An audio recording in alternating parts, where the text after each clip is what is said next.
자, 한홍구 교수님 모시겠습니다. 책까지 쓰셨는데, 법비 김기춘. 예, 예. 저희 특집 방송 2번이나 했고. 예, 예. 구속됐는데 자축하셨어요? 정말 파파이스 애청자 여러분들께 큰 절을 올리고 싶은 게, 지난번 두 번 나와서 이야기하고 광고하고 왔잖아요. 네, 후원해달라고. 광고 효과가 정말 너무 좋아서 여러 군데 나가봤지만 파파이스가 정말 짱이었습니다.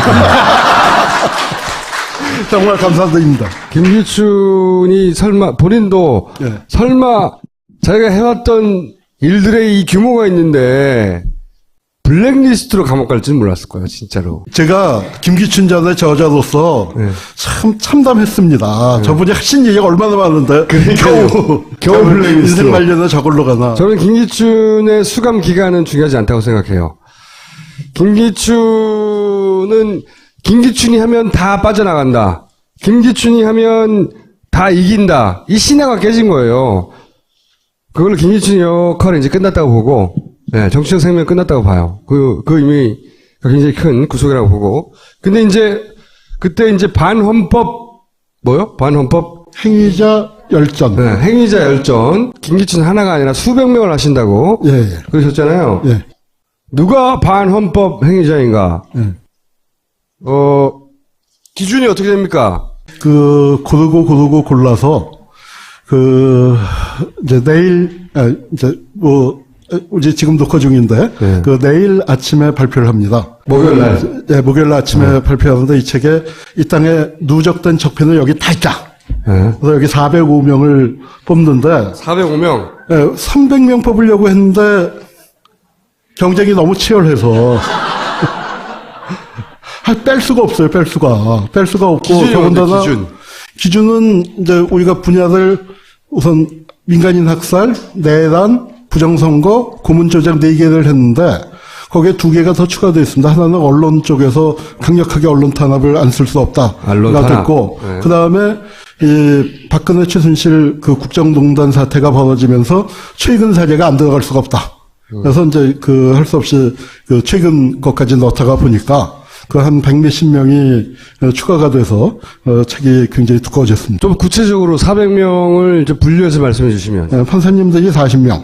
40명. 검사님들이 69명. 그러니까 군에서는 영관급 이상 고급 장교가 111명. 그다음에 보안사 출신이 33명, 중앙정보부 69명, 경찰 60명이고, 그다음에 이제 고위 공직을 지낸 분들로 얘기하면 대통령이 몇 명일까요? 한 7명 정도 들어가요. 6명. 대통령이 6명. 그런데 권한대행이 2분. 황교안 권한대행도 빠졌겠습니까? 그걸 빠뜨렸다가는 제가 이렇게 욕을 독자 애청자들한테 욕을 먹을 것 같아서 집어넣습니다. 그가 아니고 기준에 넘쳐요. 기준이 넘쳐. 기준을 그냥 커트라인을 가볍게 통과했습니다. 그리고 또 대법원장이 4분, 대법원장이 4명, 대법원 판사가 22명, 22명. 헌법재판소장 1명, 국무총리 10명, 그리고 중앙정보부장은 정말 인심 썼어요.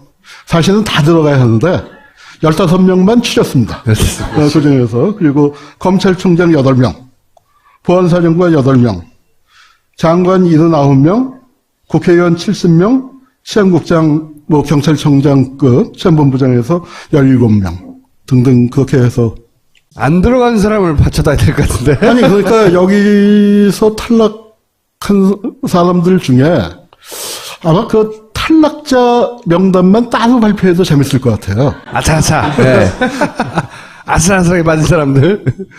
자, 그러면 구체적으로 우리가 알만한 이름들 좀 알려주세요.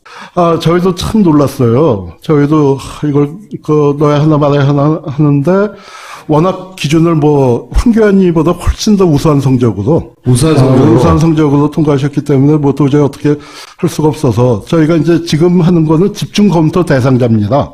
앞으로 더 본인들 이의 신청도 받고. 네, 그리고 이제 저희들도 자료를 좀 더 많이 모으고 또 외부 전문가들 견해도 구해서 아마 올 연말쯤에 이제 최종 확정이 될 텐데 저희가 자료를 그동안에 수집하고 그런 기간이 있습니다만 저희가 깜짝 놀란 게 현직 대법원장 양승태 씨가 들어갔습니다. 뭘로 걸렸어요? 아니, 현직 대법원장이 들어가는 건 이게 보통 일이 아닌데. 그렇죠.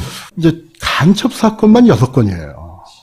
근데 그 외에 그러니까 누구랑 같이 한 거냐 하면은 결국은 김기춘하고 같이 한 팀이었다고 볼 수밖에 없는 게, 왜 자백에 나오는 제일동포 간첩 사건 있죠? 그게 사실은 이제 1122 사건이라고 돼 있는데, 여러 건의 다른 그 제일동포 유학생들을 하나로 묶어서 이제 키워서 발표하는 건데, 재판은 또 따로따로 했어요. 예. 근데 거기서 4건. 그때 판사였어요? 그때는 배석 판사였어요. 배석 판사. 그러니까 3명 앉는데 이제 한쪽 옆에 앉는 네. 그 배석 판사였고, 그리고 2건은 본인이 재판장으로서 하고 있는데, 그 하나는 우리나라 주적 간첩 사건, 대표적인 사건 꼽을 때 밤낮 나오는 강희철 선생 사건이에요. 그 제주도에서 강희철 선생 사건. 그 사건의 증거품이 뭐냐 하면은 만년필이에요. 만년필이 어떻게 증거가 될까요? 그 만년필로 보고서를 썼다는 거예요.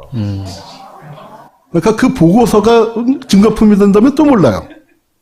근데 우리나라에 그런 것도 있어요. 더 기막힌 것은 나무 막대기가 증거품으로 채택된 적이 있어요. 그걸로 때렸다? 아니요. 그럼요. 그걸로 무전기를 부셨다. 그래서 증거품에 무전기가 나와야 하잖아요. 그런데 무전기가 없잖아요. 근데 그걸 갖다가 이걸로 때려 부셔서 없다.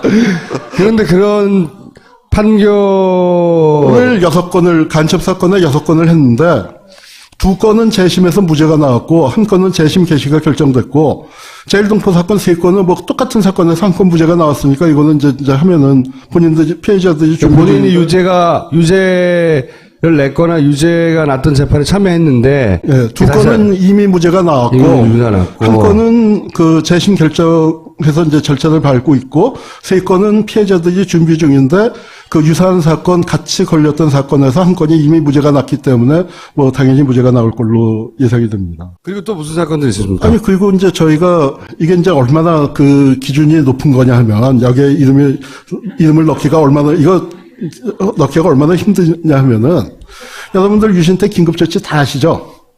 그 흉악한 사건들 아니에요. 근데 저희가 아예 긴급조치는 분석 대상으로도 삼지도 않았어요. 그걸 했다 너무 하면 많으니까. 책이 이렇게 두꺼워집니다. 이렇게 두꺼워지기 때문에 긴급조치 한 거는 넣지를 않았는데, 긴급조치가 12건이나 돼요. 긴급조치 위반 사건을 12건을 다뤘다. 12건을 다뤘는데, 이제 우리가 잘 아는 그 최열 선생이나, 또 심지영 교수나, 다 유죄로. 예, 또 고은광순 씨 있죠? 한의사도 여성운동 많이 하시는, 그런 분들 유죄 때린 사건들이 쭉 있더라고요. 아니, 근데 교수님은 이분들이 교수님한테 이의 신청을 할 거라고 생각하세요? 어렵게 명단에 들어간 분들이? 고인들이 어쩔 수 없지만 살아있는 사람은 바로 소송하지 않겠어요? 이의 신청이 아니라 소송? 예. 그래서 이제 소송에 들어오면은 저는 배우가 누구냐 하면은 우리 총수님이 이런 거 하냐. 남녀 비율로 따지면 얼마나 됩니까? 남녀 비율로 따지면은요, 정말 여기 여성 청중들 많이 오셨는데, 405명 중에 몇 명쯤 돼야 할까요? 성비율로. 한 자릿수인데, 2명이에요, 2명. 저희가 일단 한 명은 우리 알잖아요. 한 명은 알죠. 네. 그리고 또 한 명은 그 사람하고 늘 같이 다니던. 그래서 최모 씨는 공직자가 아닌 관계로 저희가 기준이 대한민국 공직자예요. 공직자가 아닌 관계로 최모 씨는 빠졌습니다. 네. 거기는 그래서 부녀가 다 빠졌어요. 최모 씨는 그 아버지도 공직자가 아니었기 때문에 빠졌는데, 피모 씨는 부녀가 이제 다 같이 들어갔습니다. 여성 그런 나머지 한 사람 누구예요? 조윤선 장관. 그러니까 좀 약하다고 생각하시죠? 여성이 혼자면 너무 외로울 것 같아서, 거기는 좀 제가 커트라인을 약간 낮췄다고나 할까? 약간 정성평가를 해서 넣어주셨군요. 정성평가를 해서 여성이 너무 적은데, 이거는 뭐냐면 1번 여성이 착하다. 아니지. 남자들이 나쁜 새끼들이 아니죠. 여성들이 헌법을 짓밟을 만한 권력 근처에 가본 적이 없다. 네. 저는 2번째라고 생각을 합니다. 그렇죠. 네. 그래서 하여튼 여성 차별의 현실을 여기서도 또 목격을 했습니다. 여기에 시민들이 참여할 방법이 남아 있습니까? 우선 저희가 이제 했는데 405명을 했는데 그 중에 그 한 50명쯤은, 한 300명 정도는 충분히 열전을 쓰겠다 싶어요. 근데 우리가 이름만 알고, 그가 이때 이런 짓을 했다만 알지, 인적 사항을 모르는 사람들이 굉장히 많습니다. 너무 작아서 안 보이시겠지만, 뭐, 여기 이제 화면 나갈 때는 보일 텐데, 곰, 여우, 불독, 독사. 그러니까 라고만 알고 있어요. 근데 이걸 누가 그렸냐면은, 저보다 한 살 나는데, 고문 후유증으로 뭐 하여튼 암에 걸려서 작년, 재작년에 세상을 떴습니다. 젊은 나이에 세상을 떤 심진구라는 노동자 출신이 자기 고문당하고 난 다음에 정말 심혈을 기울여서 그림을 그렸어요. 5장을 그렸는데, 한 장은 신원이 파악됐죠. 정형근이라고. 그러니까 자기를 고문했던 사람에 대한 정보가 없으니까 그걸 그림으로 남겼는데 그 중에 한 사람이 파악됐다고요. 이름이 파악이 안 돼서 그냥 곰, 독사 이렇게 하신 거죠. 네, 별명이었죠 그때. 네, 별명으로 그때 불린. 그래서 이 4명을 찾고 있습니다. 저희가 뭐 현상금도 걸 생각인데, 뭐 이런 사람들을 비롯해야 주변 고문 피해 가해자들, 고문 수사관들, 그런 사람들 제보해 주시는 거. 그리고 네티즌 수사대도 참여해 주시고, 이 사람들의 행적을 이제 하나하나를 다 추적을 해야 합니다. 이 400명 행적을 하나하나 신문기사 한 쪽까지 추적을 해서 이 사람들이 어떤 삶을 살았고, 어떤 지위를 누렸는가. 지금 조금 전에 나오다가 확인한 거는 아주 흉악한 60년대와 70년대 초반에 이름 날리던 고문수사관이었는데, 나중에 알고 보니까 세한미디어 사장을 했더라고요. 세한미디어면 80년대에 왜 우리 비디오 테이프 제일 많이 만들던 맞아요. 삼성 둘째 아들이 만든 그 회사인데, 뭐 그렇게 돼서 이제 그런 사람들처럼 우리가 잘 모르는 영역에 있는 사람들 제보해 주시는 거. 그 다음에 또 주변에 혹시 이런 사람들이 있을 때 그 사람들로 하여금 고백하도록 만들어 주시는 거. 어디로 제보해요? 제보는 저희한테 반헌법 열전편찬위원회 홈페이지가 따로 있나요? 블로그가 있고, 저희가 이제 또 이제 시민들 제일 중요한 게 또 후원해 주시는 거. 예, 후원해 주시는 거, 여기 참여해 주셔서 시민편찬위원회로 참여해 주시면 대단히 감사하겠습니다. 이거 하는데, 저희 조사위원들이 지난 한 10여일 동안 계속 밤샘했습니다. 내일 날짜 맞추느라고. 그래서 뭐 이제 그분들 활동비, 그다음에 우리가 자료 수집비, 자료 정리비, 뭐 그런 게 만만치 않게 들고 있습니다. 이게 사실 독재인명사전, 뭐 반민주 행위자 사전, 뭐 이런 것 만들자는 게 한 20년 정도 뭐 여러 차례 제기가 되었었습니다만 착수가 안 됐는데, 저희가 그래도 착수해서 지금 이제 400명, 405명 명단 확정하는 데까지 왔습니다. 이제 이 내용을 채워서 책으로 만드는 작업이 남아 있는데, 그 작업에 여러분들께서 동참해 주시면은 할 수 있는 거고, 당장 뭐 우리 두 분이 협박하잖아요. 뭐 내일부터 소송 들어올 거라고. 아니 그래도 이게 그러면은, 집중 검토 대상자네요. 네. 이 사람들이 반헌법 행위자라고 아직 못 받은 건 아니죠. 그래서 본인들도 괜찮아요, 이의 신청하고 우리도 이렇게 추려놓고 네. 자료를 모아서 확정되면 한 사람 한 사람에 대해서 책을 쓰거나 그 네. 자료를 공개한다는 거죠. 저 여기 이제 김기춘전을 이 책에 이제 한 챕터로 썼는데, 요걸 쓰고 나서 제가 자신감을 얻었습니다. 그리고 사명감도 얻고, 이게 김기춘이 지금처럼 뜨지 않았을 때도 반응이 상당히 좋았어요. 그래서 거기에 자신감을 얻어서 이분들을 한 분 한 분 정성스럽게 한번 좀 정리를 해드려야겠다. 이게 내가 그래도 현대사를 공부한 사람으로서 내가 이 땅에 고문당했던 분들, 뭐 그분들한테 내가 드릴 수 있는 유일한 선물이 그거겠다. 이제 그렇게 시작을 했습니다. 알겠습니다. 여기까지 하겠습니다. 감사합니다. 감사합니다. 똥은 싸고 다니냐? 미치도록 싸고 싶다. 빅동의 추억. 미궁 장사랑. 구렁이 똥 이뻤다. 장이 살아야 내 몸이 산다. 혈중 콜레스테롤 개선과 배변 활동에 도움을 주는 건강기능식품 빅동의 추억 미궁 장사랑.